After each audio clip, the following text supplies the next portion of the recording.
날씨도 날씨지만 뭐 어제 그리고 뭐 이번 주에 내내 있었던 헌재 심판 과정을 예. 보면은 너무 화가 나요. 예. 이 윤석열의 그 대응하는 모습, 음. 뭐 표정부터 해서 뭐 눈 감고 뭐 오물오물 거리는 그 모습까지 예. 발언도 그렇고 참 국민들을 분노할 수밖에 없게 만드는데 예. 총평 어떻게 이번 주는 좀 보셨습니까? 헌재 윤석열이 심판을? 윤석열 한 거죠 뭐. 그런데 무엇보다도 이러저러한 상황에서 네. 많은 거짓말을 하고 많은 억지를 썼지만 그 음, 인원이라는 말을 인원. 자기는 쓰지 않는다. 뭐- 그러고 나서 바로 그 자리에서 계속 인원 거리면서 얘기를 했잖아요. 그러니까요. 그러니까 제가 예전에 윤석열이라는 사람의 실체에 대해서 네. 이런저런 관점에서 많이 말씀을 드렸는데도 네. 깊이 이해를 못 하시는 것 같아서 음. 제가 이렇게 표현을 했었거든요. 시중에 윤석열, 한동훈 같은 저런 사람 없다. 저런 종류의 사람들을 보신 적이 있냐. 네. 우리가 살면서 여러 사람들을 만나고 또 단체 생활 같은 것도 하다 보면은 그 안에 항상 나하고 맞는 사람만 있는 건 아니잖아요. 그리고 일반적으로 보기에 특이해 보이는 분들도 있고 하잖아요. 네. 근데 그런 사람들 중에서조차도 윤석열, 한동훈 같은 그런 캐릭터를 가진 사람을 발견하시기는 어려울 거다. 시중에 저런 사람들은 없다. 제가 그 말씀 많이 드렸었는데 이번 헌법재판소 변론 과정을 보시면서 절감하시지 않았을까. 진짜 한번 보신 분들 있으면 뭐 이 방송 끝난 후에라도 댓글이라도 한번 달아보십시오. 저런 행태를 보이는 사람을 보신 적이 있는지. 진짜 없어요. 어디 가도 없어. 동창회를 가도 없고 개모임에도 없고 네. 동호회에도 없고. 그러니까 인원이란 말을 뭐 써본 적이 없다. 예. 써본 적이 없다라고 얘기를 했어요. 근데 그 말하는 모습이 이제 표정도 보시면 아시겠지만은 뭐 확신에 차가지고 예. 표정만 보면은 거짓말인 걸 알 수가 없게 그럼요. 진짜 리얼하게 실감나게 얘기를 하던데 그게 다 거짓말로 드러났고 거짓말을 그냥 자연스럽게 하는 모습을 계속 확인할 수 있어요. 너무 예. 미동도 하지 않고 근데 이제 저는 윤을 그 전부터 봐왔고 관찰해 왔기 때문에 저게 거짓말 할 때 나타나는 증세라는 건 알거든요. 이게 자세히 보시면 예. 거짓말 할 때 도리도리가 심해지거나 아니면 눈을 계속 깜빡거리거나 그리고 이제 이 손짓을 하고 이럴 때는 더더욱 자기 주장을 어거지로 강조할 적에 계속 저렇게 해왔거든요. 네. 근데 그 모습이 다 보이고 있어서 제가 윤이 이제 헌재 변론에 출석하겠다라는 게 사실일까 진짜 나올까 이런 것들을 처음에들 많이 궁금해하셨잖아요. 맞아요. 그래서 제가 그 구치소가 답답해서라도 나올 거다. 그리고 나와서 말을 많이 하게 해야 된다. 네. 그러면 윤석열의 본질을 훨씬 더 많이 보실 수 있을 거다. 말씀을 드렸는데 제 예상대로 잘 하고 있습니다. 보면 윤석열도 그렇고 변호인들도 그렇고 똑같은 사람들끼리. 예. 자, 김용현 전 장관 만나서 얘기할 때도 그렇고 어제 좀 있었던 자신의 발언할 때도 그렇고 진짜 뭔가 손 모양도 그렇고 눈 깜빡이는 것도 진짜로 엄청 깜빡인다니까요. 보세요. 그렇고. 저렇게 눈 깜빡거리는 사람 없어요. 말할 때. 도리도리도 심하게 하지만 눈 깜빡거리는 것도. 예. 그렇네. 생각을 딱 하고 보니까 뭔가 우리가 주변에서 못 봤던 그런 모습을 이제 뻔뻔하게 거짓말하는 건 어찌 보면 그 검사 집단의 종특이죠. 다 보면 그렇잖아요. 여태까지 저기 하셨던 뭐 김웅 예를 들면 그 고발 사주 관련해서 그 말 같지 않은 소리 하는 거 보실 때나 그 한동훈이가 뭐 얘기하는 거 보시는 상황이나 저기 무슨 우리 권성동 또 전문이지 않습니까? 자기가 말해놓고 바로 안 그랬다 그러고 이러는 거. 그러니까 이제 그런 점에서는 그 집단의 어떤 속성이나 종특이라고 볼 수도 있는데 이 윤은 너무 심하죠. 저게 금방 드러날 거짓말을 그냥 너무 서슴없이 해버린다는 거가.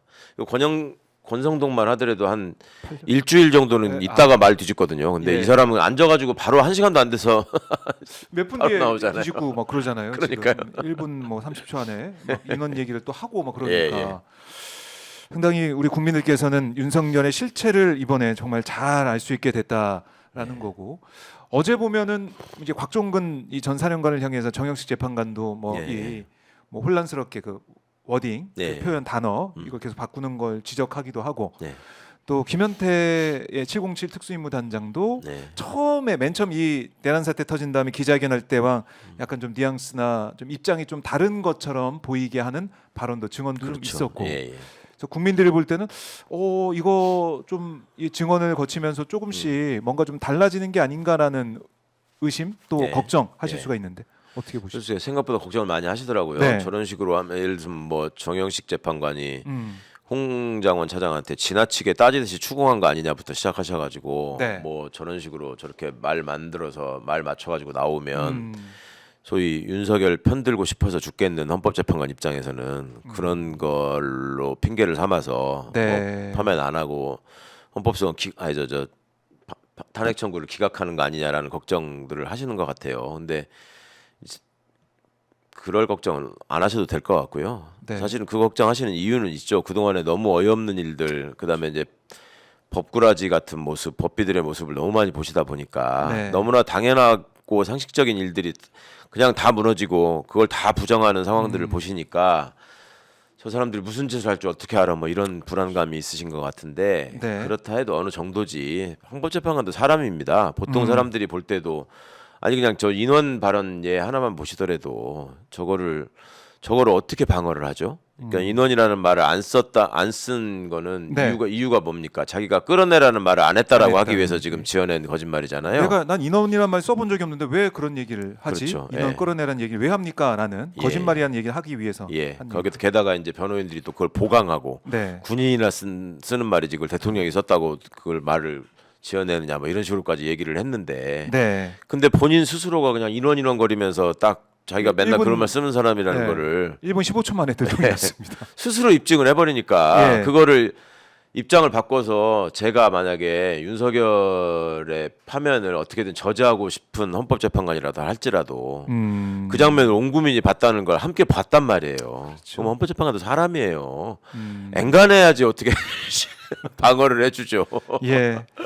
그러니까 계속 입만 열면은 우리 국민들이 보기에는 이제 거짓말을 계속 하고 있기 때문에 네. 헌법재판관들도 거기에 이제 앉아서 이걸 다 지켜보고 있는 거 아니겠습니까? 그럼요. 그리고 이 지역적인 문제 뭐 그게 단어 혼돈도 있을 수 있고 네. 각종군 사령관이 얘기하면서 예, 그런 예. 것도 있겠지만 기본 줄기는 국회 그렇죠. 개헌군을 보내서 예, 예. 들어가서 그거 어떻게 봉쇄라든 막든 해가지고 국회의원을 못 모이게 해가지고 결국 그건 뭡니까? 국회에서 계엄 해제 못하게 한 다음에 비상입법 끼고 가려는 그렇죠. 그게 다 딱딱 맞아 들어가는데 그러니까 헌법재판관들이 물어볼 때를 예. 중점적으로 보시는 게 좋을 것 같아요. 변호인들 얘기는 뭐 귀담아 들으실 필요가 없고 네.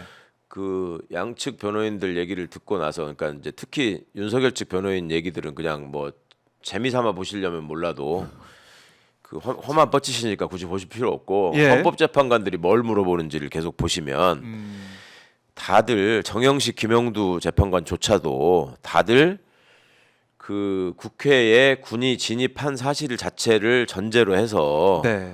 그때 왜 들어갔냐, 누가 시켜서 들어갔냐, 그다음에 들어간 뒤에 무슨 지시를 받았냐 이런 네. 것들을 시간 단위로 계속 확인합니다. 아, 지금 보시면 그리고 그렇게도 하잖아요. 뭐 예. 곽종근 사령관한테 물으면서 뭐 이거를 테이저건을 쏠까 말까, 뭐 공포탄을 쏠까 이런 고민을 했다고 할 때 네. 그거를 그 당신 혼자 생각한 거냐, 누가 시켜서 그 공포탄이나 테이저건 중에 고민을 한 거냐 하니까 네. 아니 그거는 제가 혼자 생각한 겁니다 하니까 근데 그 생각을 하려면 이유가 있어야 될 거 아니냐. 누군가가 무슨 무력 수단을 써서 강제 수단을 써서라도 무슨 행동을 하라고 했기 때문에 그 생각을 한 거 아니냐 이렇게 다시 재확인해서 묻는다고요. 그 말은 무슨 말이냐면 곽종근에게 누군가가 지시를 했기 때문에 곽종근이 그 실행 방안에 대해서 고민하고 있었던 거라는 거를 확실하게 인식하고 있고 그 지시한 사람이 대통령일 경우에는 네. 그거 자체가 확실한 이제 내란 행위에 해당하는 위헌적 행위라는 게 그대로 바로 연결되기 때문에 그런 말 하나하나가 다 그런 의미를 담고 있고 홍장원 차장 메모에 대해서 꼬치꼬치 따지는 정영식 재판관의 모습을 보면서 걱정하시는 분들도 꽤 있으시던데 네. 그거는 재판을 하는 관점에서 보다 보면 그 메모라고 하는 거는 당시에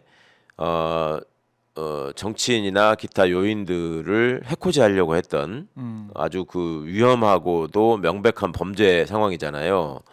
그러면 그거를 입증하는 중요한 물증이란 말입니다. 네. 그게. 예. 그리고 그 물증을 통해서는 증언들만으로 채워질 수 없는 어떤 객관적으로 확립된 사실관계의 인정, 특정이 있어야 되는데 정익식 재판관의 얘기를 잘 뜯어서 이렇게 보시면 이제 그 사람이 뭐 일종의 이제 판사 특유의 어떤 그 뭐 건방짐 이런 거를 좀 보이는 장면은 있는데, 왜냐하면 홍장원 차장이 워낙 따박따박 이렇게 위축되지 않고 얘기를 하니까 네.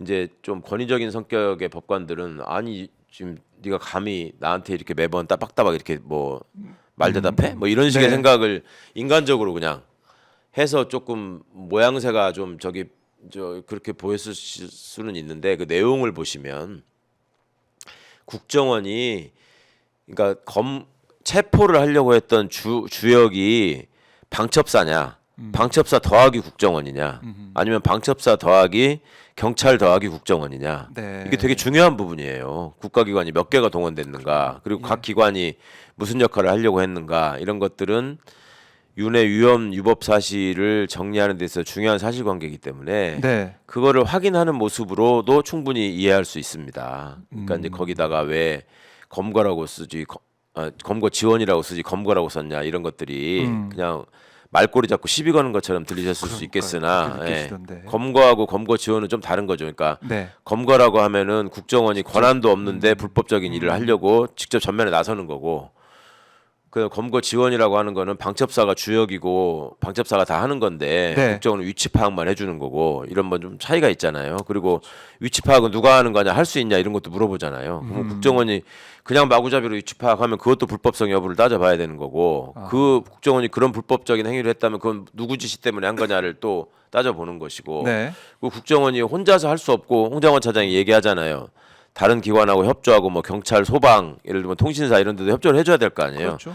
그러면 그 사람들의 가담 정도는 어느 정도로 봐야 되느냐 하는 문제가 또 따라오잖아요. 그러니까 이제 그런 것들을 주심 재판관은 사실관계를 명확히 하기 위해서 정리를 해야 됩니다. 그러니까 이제 그런 걸 특정하는 과정이었다라고 저는 보였고요. 네. 그래서 전체적으로 보시면 이게 뭐 윤석열이 파면을 면할 길은 없습니다. 본인이 그 길을 계속 앞당기고 있을 뿐이지.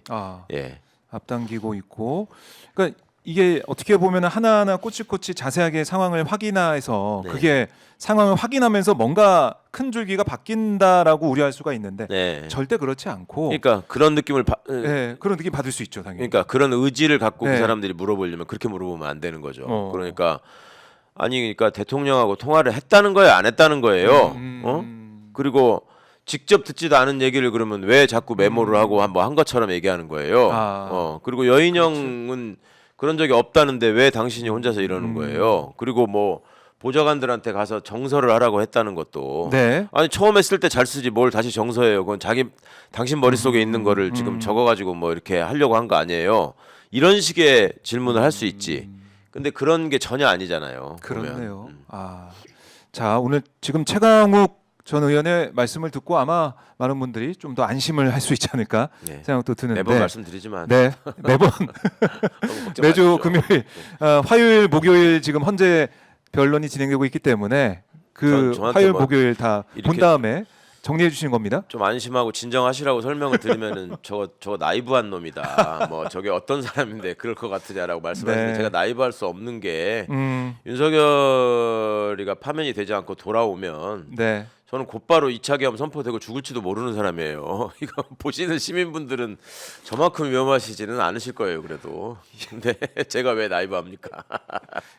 가장 지금 가장 여기에 파면 되는지 안 되는지 그걸 계속 지켜봐야 되는 그런 당사자 같은 아니 느낌인데. 청와대 행정관만 문재인 정부에서 했더라도 다 수거 대상이던데, 예. 저는 그보다도 훨씬 더 중요한 위치에, 높은 위치에 있었던 사람이에요. 근데 그러게요. 그래도 이 변론 과정 우리가 지켜보면서 하나하나 따져보고, 그것도 이제 필요하기 때문에 우리 네. 국민들께서 지켜보고 있는데, 자, 이제 6차 변론까지 끝났고 다음 주에 7차, 8차 이렇게 이제 진행이 되죠. 진행이 네. 되는데 이게 언제까지 또 이어질 것이냐, 어떻게 예상하십니까? 8차로 마무리 될까요? 아니면은 뭐 한 번 정도? 한두 번 정도 심리하는 더? 과정에서 뭐 윤석열 변호인단이 뭔가 또 시비를 붙고 네. 뭐 또 다른 뭔가를 또 제기하고 하면 그 입을 막기 위해서 뭐 한두 번 정도 더 할 수는 있을 것 같은데, 지금 현재 진행되는 과정으로 봐서는 13일이 지금 마지막 변론기일에 뭘 할 건지까지 정해 놓은 거잖아요. 네. 뭐 그 정도면 충분하지 않을까 싶은데. 예. 그래요. 윤석열 쪽에서는 뭐 더하자 이런 얘기 아니면은 계속 하겠죠. 더 하자고 네, 계속 뭐라도 이유를 달아서. 증인들 계속 불러야 된다 이런 얘기 할 텐데요. 헌재 판단을 지켜보도록 하고요.